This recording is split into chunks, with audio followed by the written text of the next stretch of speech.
101 Part-Time Jobs is the name of the game. If you're listening to this, you probably know how difficult it is to get a job to cover the bills. Indeed Flex is a simple app that covers that with temporary and flexible work available when you need it. I spent my whole 20s going job to job, feeling guilty when I left a role to go traveling or playing music. I did retail, delivery driving, bar work. And it took me years to realize that feeling of guilt wasn't necessary. Looking back, it was because my only options were working at places that made you feel like you should work there forever. Indeed Flex is designed for people looking for temporary and flexible work that fits around their schedule. You just download the app, have a quick interview, and you're ready to go. There are thousands of shifts on the app, so you can pick and choose the ones you want. No messing around, no lengthy CVs and cover letters. Just start earning. With the holidays fast approaching, if you're looking for more funds, head to Indeed Flex to find your next temporary role. This episode is brought to you by Netflix. This Monday night, witness the end of an era. John Cena takes center stage for his final appearance ever on Monday Night Raw. One last match, one unforgettable farewell. Come celebrate the legacy of a true WWE legend. Monday Night Raw, November 17th at 8 p.m. Eastern Time, 5 p.m. Pacific Time, only on Netflix. Be there for the moment everyone will be talking about. 101. You learn how to write a song by yourself. It's a very personal thing. Yeah. Maybe you don't know how you did it. But to actually kind of play a gig or like go on tour, you said you were starting to tour manage. You need to ask questions, right? You need to learn from other people. Totally. Yeah. Like I ordered like a little light off Amazon the other day and I was like, oh, I'm ready. And it was just like this sort of like fart on my face. Like, it was awful. How have you got into the influencer stuff? Oh God. Skip. Okay. Necessary evil? Necessary, yeah. Like the kind of... I think I'm trying to see social media more as like a way of finding like my people and well, that's what it's for, right? Yeah. I mean, if you like, it is, you could write this song that would really capture people and like make people feel at home or, you know, feel seen or just have that thing where like a song becomes your best friend. But if you can't reach those people, you know, if they don't live in your village. Yeah, it's actually quite painful. So right. you really, and also like painful to not try as well. And I think on a more like positive note of like the attempt of doing social media more, it's actually been quite a deep experience for me. I think of like one, putting yourself out there, and two, being okay with your face is quite a big thing. Yeah. Like that's been the biggest thing for me. It's been like, okay, people like really resonate with you just being transparent and there. And that's a really hard thing to do. And that's been a really long journey that I'm still kind of battling with a bit, but getting better and better with. And it is really valuable outside of the social media realm. It's like, okay, cool, I'm okay with me. And also there being evidence of me out there recorded online. That is quite a vulnerable thing.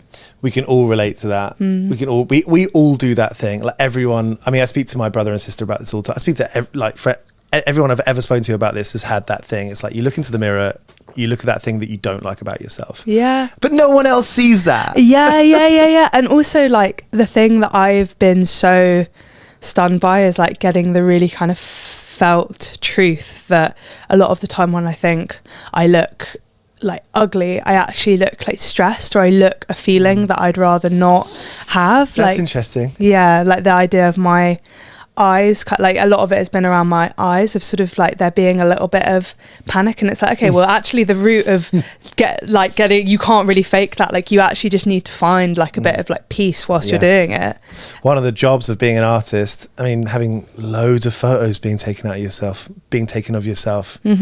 Have you, I mean, that's what we're talking about, right? Yeah. It's like being comfortable in that moment. And like, just a bit of context, you know, the Charlatans that have been a band longer than I've been alive, I think they're probably 35. They've been a band for 35 years. Like Tim Burgess, the singer, you know, in like the 90s era, he was being snapped by like all the tabloids. He was saying he's not used to it. Yeah, I mean, it is like quite an unnatural thing, but then like the best sort of way that you'd like to feel about it is just nothing at all, you know, for it to sort of be like, cool, that's my face, that's like, there's nothing wrong with like thinking of yourself kind of like a plant or an animal. It's like, you know, like, Pickles the cat is not doing anything wrong. Like Pickles is just a cat, and you know, like you wouldn't be like, oh, that like Pickles should have different ears or like different fur. He just is how he is. And he wouldn't think about that himself because he's like, I'm a fucking cat. What do you want? I'm Pickles. What do you want from me? You have made the jump really to becoming like a full-time artist in terms of with your time. And your kind of employment status. Yeah, I have. What's that like? I think, well, I used to be a teacher. Like that was like my kind of way of making money, and I really enjoyed it, and I stopped doing that for a while, but I actually have started doing a little bit of it over summer because I think it's really grounding. Like what were you teaching? What are you teaching? Like singing and songwriting and stuff. And like I really love being around young people, and it's sort of being about them. I think that's been one of the hazard warnings of being a full-time artist, is getting a bit too like self-obsessed or something. Because everyone around you is being like, you're the talent. Yeah. Whereas like... And maybe that's not actually helpful to your songwriting. And I think really good songs sort of come from a completely different place. Like they're not like, oh my God, me, you know? And but I also feel really lucky that I've got... my sister is really good at grounding me because she's like, Lily, you're not a doctor. Like, come on. Younger or older? Older. Okay, that's good. Yeah, because she's just like very.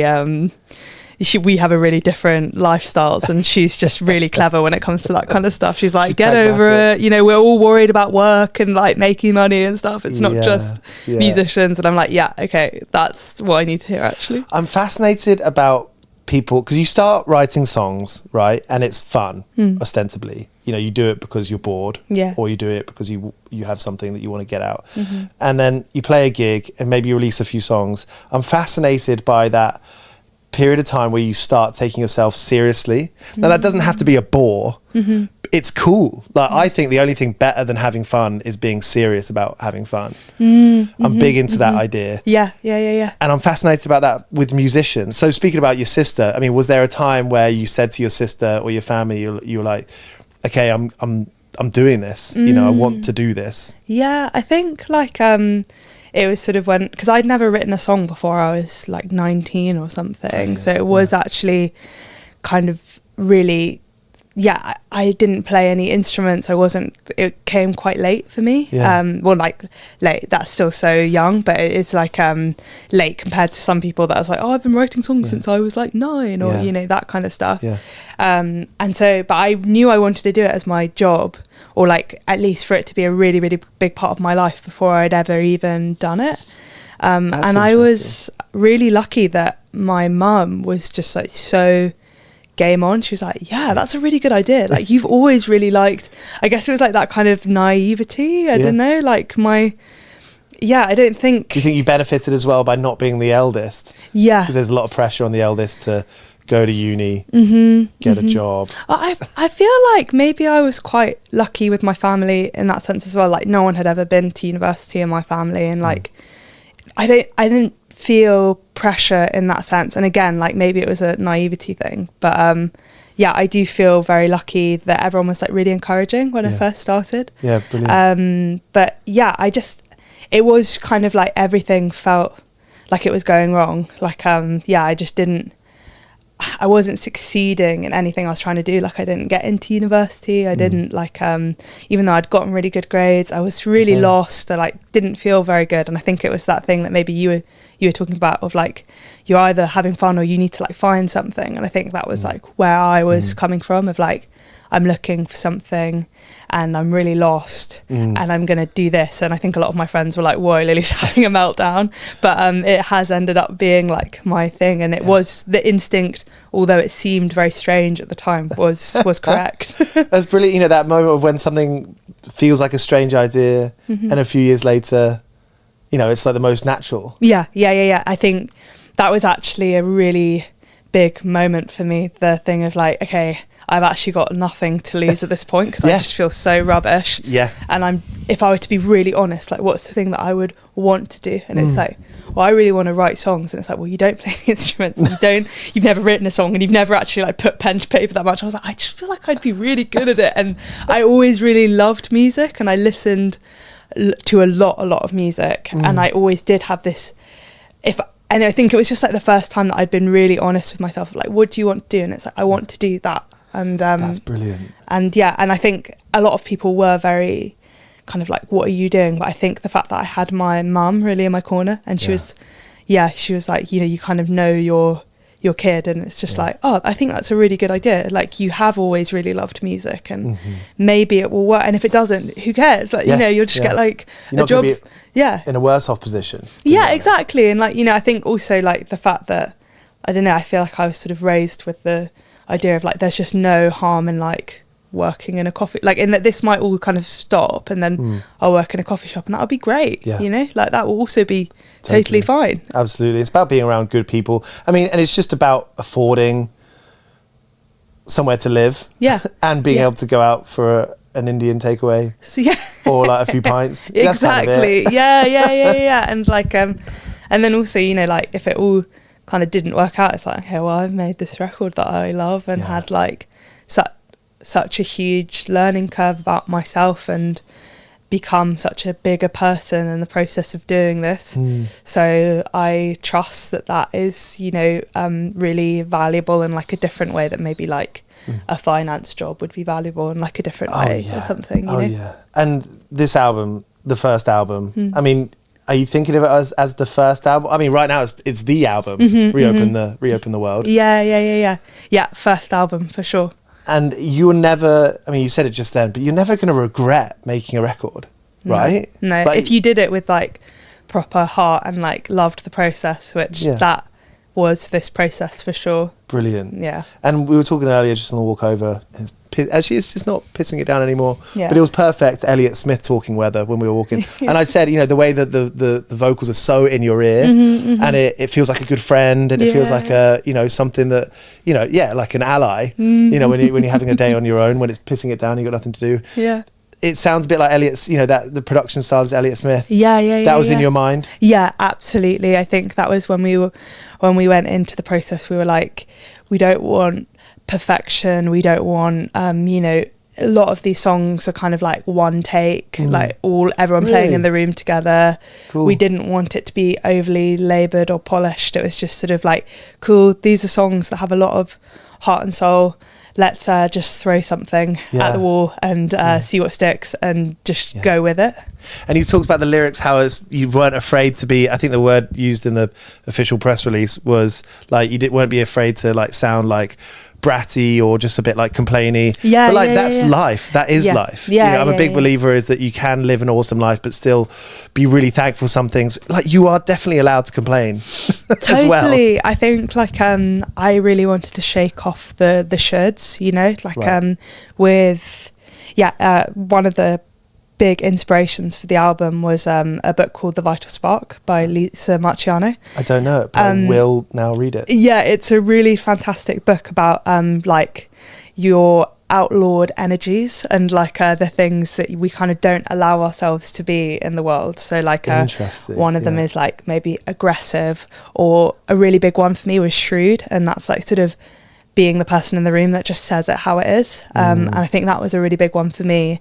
And after reading that book, a lot of it just really made me laugh. And I was like, oh yeah, like there's kind of like a different value in these traits that we sort of frame as ugly. Like, you know, with the being like bratty or stroppy or pissed off, it's like with that emotion I really associate with the song Can't Be the One. Like I really think of, and it was after reading this part of The Vital Spark where so she talks about the fairy tale, The Princess and the Frog. So you know that, so like it's like the princess kisses the frog and he turns into a prince. Yes, I do that. But then the original German version is that she throws him against a wall and a fit of rage.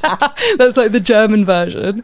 Great. And like the original version, I was just like, that's so cool. I've never been told a story like that. And it like might actually get the response of some people who's like, oh, well, you shouldn't throw things at walls, especially not alive animals, and they probably won't turn into princes. And it's like, but what if they did, you know?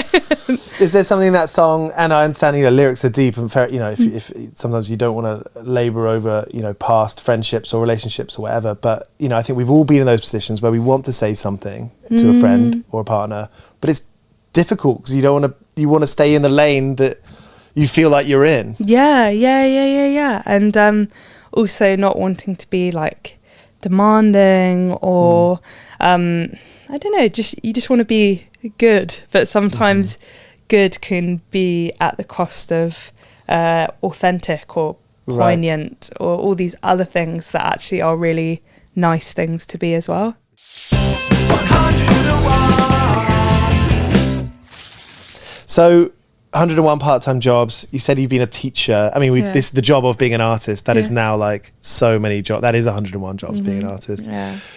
Have you had any jobs in the past, like whether it's being a teacher or like retail stuff, where like the memorable moments where like you've met interesting people, or maybe you've gone home, don't never really want to ask for a really too sad story, but those days where you just like, fuck, this has been a really bad day.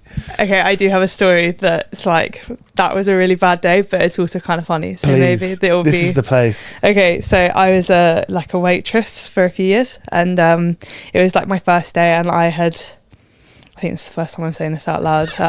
I lied on my CV and I said that I had waitressed before and I had not. You are not the first person to have lied on the CV. Yeah.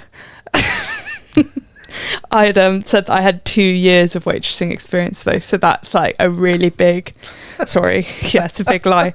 So yeah, I turned up and they were kind of like, okay, well, like, let's go. And I'm sort of like, okay, cool. And I had to bring like 8 juices to this table, and I was like taking the juices, and yeah, there was loads of different. There was like pear, apple, and then there was kale, and I sort of leant over and obviously like forgot I had breasts or something, and sort of like knocked a juice on this person's head, like, because I was like over them with the tray, and I was like, just please not the please pear, apple, any of the ones that's not the kale juice. And it was the kale juice. Why? Because it's bright green. Oh, okay. Yeah, it's not clear. Right. It's like, and this person was in all white, and for some reason they're all dressed in frigging white, and it's just like a kale juice on the top of this person's head, and then they'd look at me and they're so angry, and then I just burst out crying, and I just run to the bathroom like, oh my god, and then I go to the bathroom, and then they end up tipping me like £20. I'm like, we're so sorry, because I was the one that looked so crushed. Was this your first day? I think this was like the first week for sure. Yeah, I was, but I'd already messed up like so much that week, and I was just like, "Come on, Lily, like get it together," and like just. And I feel like my manager was looking at me like, "You've never waitressed before, but also we've kind of already hired you and can't be bothered." Yeah. So that's funny. Do you know what I always think about? I've worked a bit in service. I don't want to downplay the importance of service, but I mean, it's not something you can't not learn. Everyone can learn to do that. Yeah, it's not the end of the world. Yeah, I did. It's important to remember that. I do think I was probably one of the worst waitresses at the beginning, and towards the end, I was pretty good. That's it. You learn. Thanks so much, Lily. Oh, thank you for having me. You were inspiring. Oh, because it is about Charles. doing what you think is right for you, and that's what makes something special. Yeah. Ironically, that's the thing that people want to follow. In the end, people just doing their own thing. Yeah, I'm following you now. I'm a follower of you. I'm a follower of you. Thank you very much. Good stuff. Cheers for watching. This is 101 Part-Time Jobs. You can find us on Apple, Spotify, and all podcast apps. We've done interviews with Aurora, Kneecap, Idols, Lauren Maybury of Churches, and loads more. So tap into 101 Part-Time Jobs on Spotify, Apple, and all podcast apps. Welcome along to 101 Part-Time Jobs. Every single one of our episodes is available ad-free at our Patreon, patreon.com/101 Part-Time Jobs. I know that there are all these messages trying to sell you things that you may or may not want. So for £4 a month, that's around $5.50 US, you can get over 450 of our episodes and every single one in the future, featuring all the brilliant guests that we have week in, week out, completely ad-free. You can head to patreon.com/101 Part-Time Jobs, get all your episodes bother free, and you support us directly. Cheers.